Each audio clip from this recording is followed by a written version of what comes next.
അധ്യായം 4. ഇശ്ബോശെത്ത് വധിക്കപ്പെടുന്നു.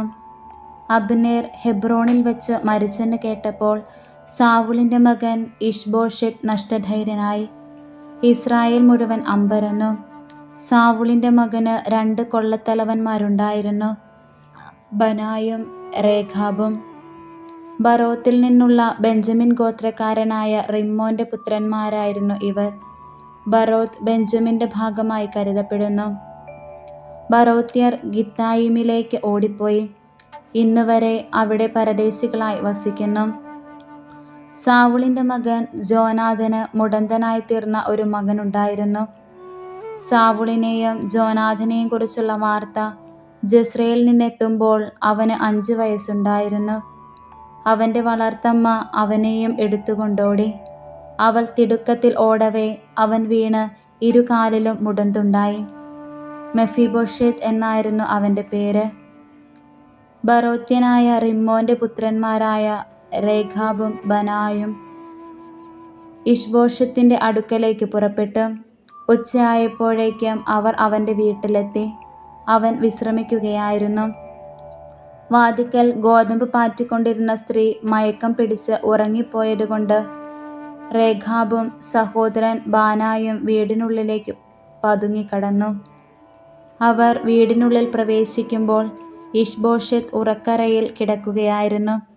അവർ അവനെ വെട്ടിക്കൊന്നു.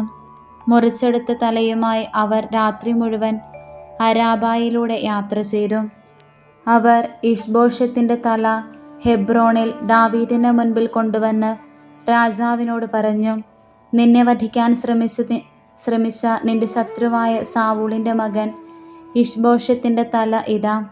ഇന്ന് എൻ്റെ യജമാനനായ രാജാവിനു വേണ്ടി കർത്താവ് സാവൂളിനോടും അവൻ്റെ സന്തതിയോടും പ്രതികാരം ചെയ്തിരിക്കുന്നു. എന്നാൽ ദാവീദ് ബറോത്യനായ റിമ്മോൻ്റെ മകൻ രേഖാബിനോടും ബാനായോടും പറഞ്ഞു, എന്നെ സകല വിപത്തുകളിൽ നിന്നും രക്ഷിച്ച ജീവിക്കുന്ന കർത്താവാണേ, സദ്വാർത്ത എന്ന ഭാവത്തിൽ ഇതാ സാവൂൾ മരിച്ചിരിക്കുന്നു എന്ന് എന്നോട് പറഞ്ഞവനെ ഞാൻ സിഗ്ലാഗിൽ വെച്ച് കൊന്നുകളഞ്ഞു. ഇതായിരുന്നു അവൻ്റെ ശുഭവാർത്തയ്ക്കുള്ള എൻ്റെ പ്രതിഫലം.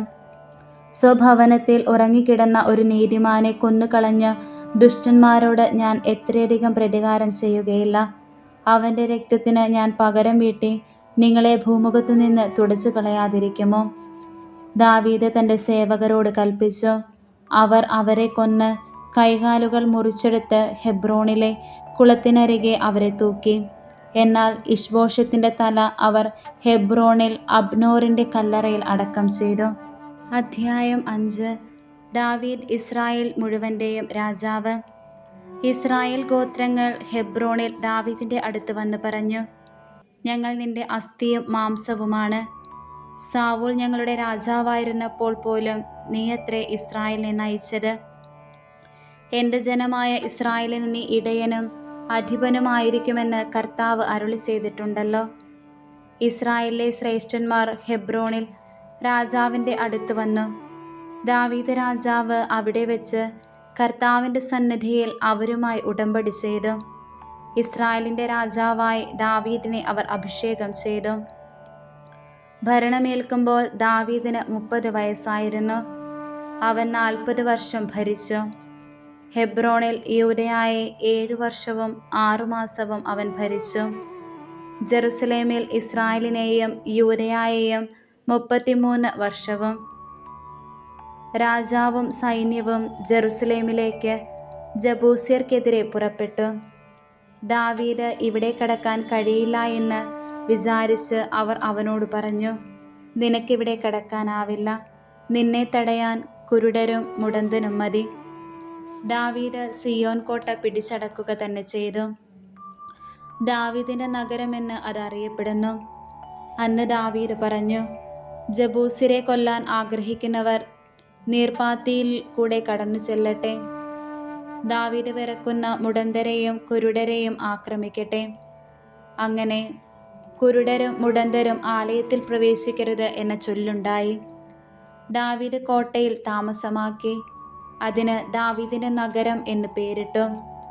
ദാവീദ് നഗരത്തെ മില്ലോ മുതൽ ഉള്ളിലേക്ക് ചുറ്റും പടുത്തുയർത്തി.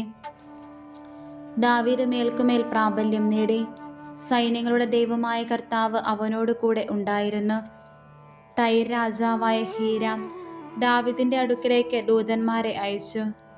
മരപ്പണിക്കാരെയും കൽപ്പണിക്കാരെയും അവരോടൊപ്പം ദേവദാരുവും അവൻ അയച്ചു. അവർ ദാവീദിന് കൊട്ടാരം പണിതുകൊടുത്തു. കർത്താവ് ഇസ്രായേലിന്റെ രാജ്യത്വം തന്നിൽ സ്ഥിരപ്പെടുത്തിയെന്നും അവിടുത്തെ ജനമായ ഇസ്രായേലിനു വേണ്ടി തന്റെ രാജ്യത്വം അവിടുന്ന് ഉന്നതമാക്കിയെന്നും ദാവീദ് ഗ്രഹിച്ചു. ഹെബ്രോണിൽ നിന്ന് വന്നതിന് ശേഷം ദാവീദ് ജെറുസലേമിൽ നിന്ന് കൂടുതൽ ഉപനാരികളെയും ഭാര്യമാരെയും സ്വീകരിച്ചു. അവന് കൂടുതൽ പുത്രീപുത്രന്മാർ ജനിക്കുകയും ചെയ്തു. ജെറുസലേമിൽ വെച്ച് അവന് ജനിച്ചവർ ഇവരാണ്: ഷമ്മുവ, ശോബാബ്, നാദാൻ, സോളമൻ, ഇബ്ഹാർ, എലീശുവ, നെഫേഗ്, ജാഫിയ, എലീഷാമ, എലിയാദ, എലീഫെലേത്ത്. ഫിലിസ്ത്യരെ തോൽപ്പിക്കുന്നു. ഇസ്രായേലിന്റെ രാജാവായി ദാവീദ് അഭിഷേകം ചെയ്യപ്പെട്ടുവെന്ന് കേട്ടപ്പോൾ ഫിലിസ്ത്യർ അവനെതിരെ പുറപ്പെട്ടു. അത് കേട്ട് ദാവീദ് കോട്ടയ്ക്കുള്ളിൽ അഭയം പ്രാപിച്ചു. ഫിലിസ്ത്യർ റഫായിം താഴ്വരയിൽ പാളയമടിച്ചു. ദാവീദ് കർത്താവിനോട് ആരാഞ്ഞു, ഫിലിസ്ത്യർക്കെതിരെ ഞാൻ പുറപ്പെടണമോ? അവരെ അങ്ങ് എൻ്റെ കയ്യിൽ ഏൽപ്പിച്ചു തരുമോ? പുറപ്പെടുക, ഫിലിസ്ത്യരെ തീർച്ചയായും ഞാൻ നിന്റെ കൈകളിൽ ഏൽപ്പിക്കും. കർത്താവ് ദാവീദിനോട് അരുളി ചെയ്തു. ദാവീദ് ബാൽപെരാസീമിൽ വെച്ച് അവരെ തോൽപ്പിച്ചു. വെള്ളച്ചാട്ടം പോലെ കർത്താവ് എൻ്റെ ശത്രുക്കളെ എൻ്റെ മുൻപിൽ ചിതറിച്ചു എന്ന് അവൻ പറഞ്ഞു. അതുകൊണ്ട് ആ സ്ഥലത്തിന് ബാൽപെരാസീം എന്നു പേരുണ്ടായി. ഫിലിസ്ത്യർ തങ്ങളുടെ വിഗ്രഹങ്ങൾ അവിടെ ഉപേക്ഷിച്ചു. ദാവീദും ആളുകളും അവ എടുത്തുകൊണ്ടുപോയി. ഫിലിസ്ത്യർ വീണ്ടും വന്ന് റഫായിം താഴ്വരയിൽ പാളയമടിച്ചു. ദാവീദ് കർത്താവിനോട് ആരാഞ്ഞപ്പോൾ അവിടുന്ന് അരുളി ചെയ്തു, നീ നേരെ ചെന്ന് ആക്രമിക്കരുത്. വളഞ്ഞു ചെന്ന് ബൽസാവൃക്ഷങ്ങൾക്കെതിരെ വെച്ച് പിന്നിൽ കൂടി ആക്രമിക്കുക.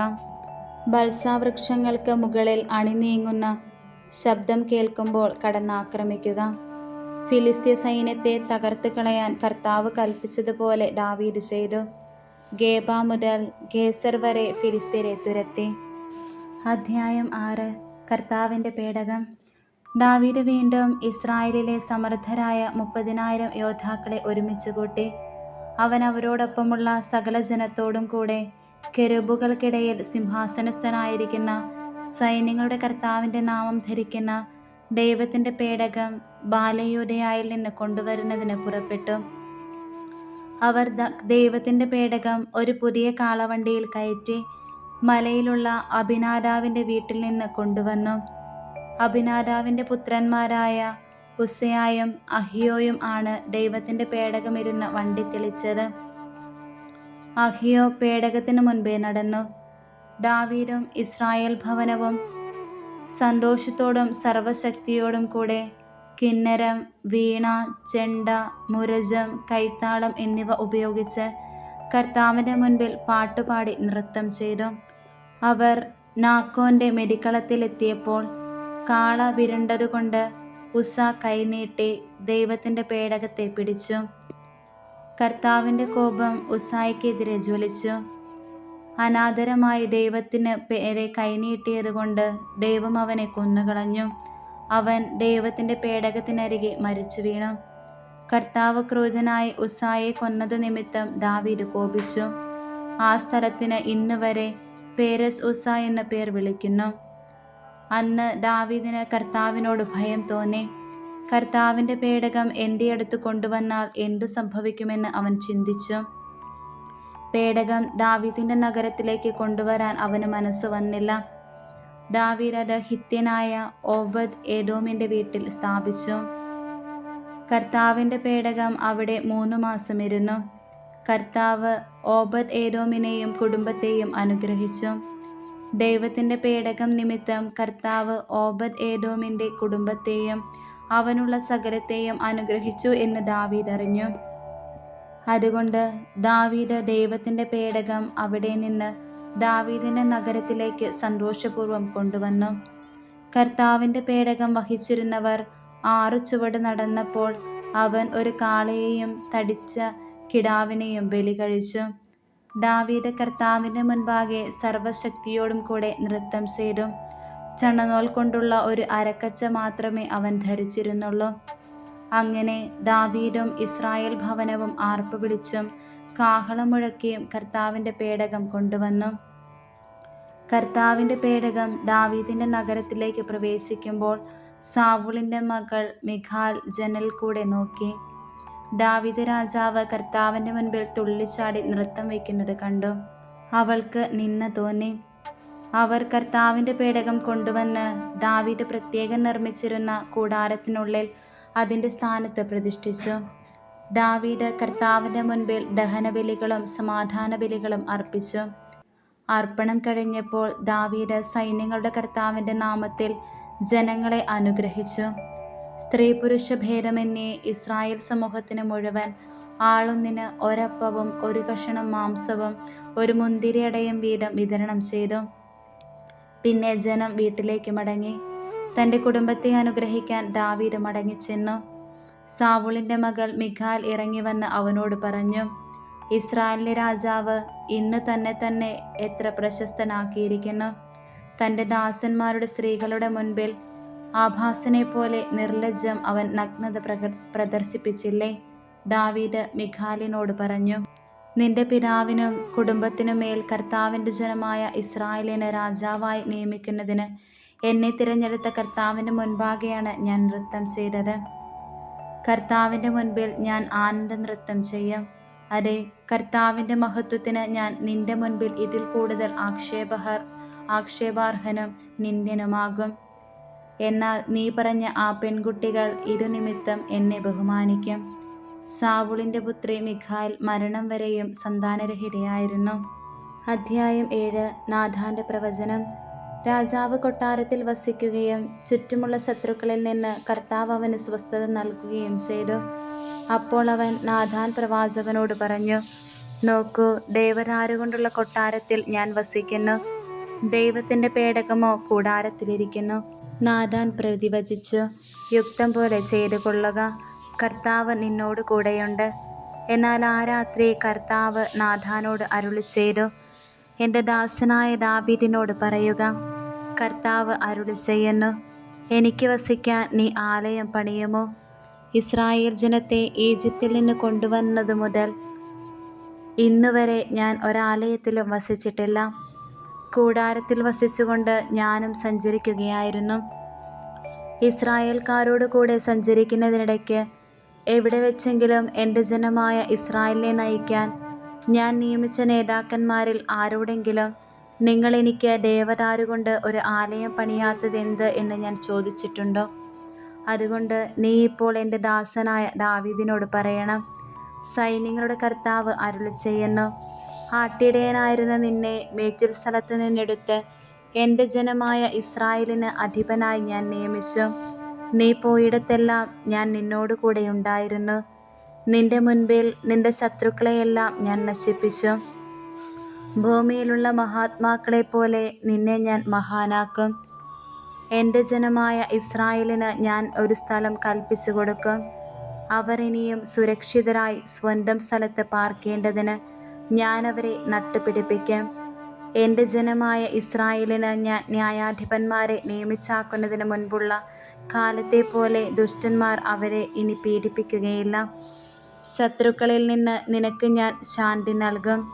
നിന്നെ ഒരു വംശമായി വളർത്തുമെന്ന് കർത്താവ് അരുളി ചെയ്യുന്നു. ദിനങ്ങൾ തികഞ്ഞ് നീ പൂർവികരോട് ചേരുമ്പോൾ നിന്റെ ഔരസപുത്രനെ ഞാൻ ഉയർത്തി അവൻ്റെ രാജ്യം സുസ്ഥിരമാക്കും. അവൻ എനിക്ക് ഒരാലയം പണിയും. അവൻ്റെ രാജസിംഹാസനം ഞാൻ എന്നേക്കും സ്ഥിരപ്പെടുത്തും. ഞാൻ അവന് പിതാവും അവൻ എനിക്ക് പുത്രനുമായിരിക്കും. അവൻ തെറ്റ് ചെയ്യുമ്പോൾ മാനുഷികമായ ദണ്ഡും ചമ്മട്ടിയും ഉപയോഗിച്ച് ഞാൻ അവനെ ശിക്ഷിക്കും. എങ്കിലും നിന്റെ മുൻപിൽ നിന്ന് ഞാൻ തള്ളിക്കളഞ്ഞ സാവൂളിൽ നിന്നെന്ന പോലെ അവനിൽ നിന്ന് എൻ്റെ സ്ഥിരസ്നേഹം ഞാൻ പിൻവലിക്കുകയില്ല. നിന്റെ കുടുംബവും രാജ്യത്വവും എൻ്റെ മുൻപിൽ സ്ഥിരമായിരിക്കും. നിന്റെ സിംഹാസനം എന്നേക്കും നിലനിൽക്കും. ഈ വാക്കുകളും ദർശനവും നാഥാൻ ദാവീദിനെ അറിയിച്ചു. ദാവീദിൻ്റെ നന്ദി പ്രകാശനം. അപ്പോൾ ദാവീദ് രാജാവ് കൂടാരത്തിനകത്തു ചെന്ന് കർത്താവിൻ്റെ സന്നിധിയിലിരുന്ന് പ്രാർത്ഥിച്ചു. ദൈവമായ കർത്താവേ, അങ്ങ് എന്നെ ഇത്രത്തോളം ഉയർത്താൻ ഞാനും എൻ്റെ കുടുംബവും എന്താകുന്നു? ദൈവമായ കർത്താവേ, ഇത് അങ്ങേക്ക് നിസ്സാരം. വരുവാനുള്ള ദീർഘകാലത്തേക്ക് അങ്ങയുടെ ദാസൻ്റെ കുടുംബത്തിൻ്റെ വിദൂര ഭാവിയെക്കുറിച്ചും വരും തലമുറകളെക്കുറിച്ചും അങ്ങ് അരുളി ചെയ്തിരിക്കുന്നുവല്ലോ. ഇതിലധികമായി അടിയന് അങ്ങയോട് എന്തു പറയാനാകും? ദൈവമായ കർത്താവേ, അങ്ങയുടെ ദാസനെ അങ്ങ് അറിയുന്നുവല്ലോ. അങ്ങയുടെ വാഗ്ദാനവും ഹിതവും അനുസരിച്ച് അങ്ങയുടെ ദാസനെ അറിയിക്കേണ്ടതിന് ഈ വൻ കാര്യങ്ങളെല്ലാം അങ്ങ് നിറവേറ്റിയിരിക്കുന്നുവല്ലോ. ദൈവമായ കർത്താവേ, അങ്ങ് ഉന്നതനത്രേ, അങ്ങ് അതുല്യനാണ്.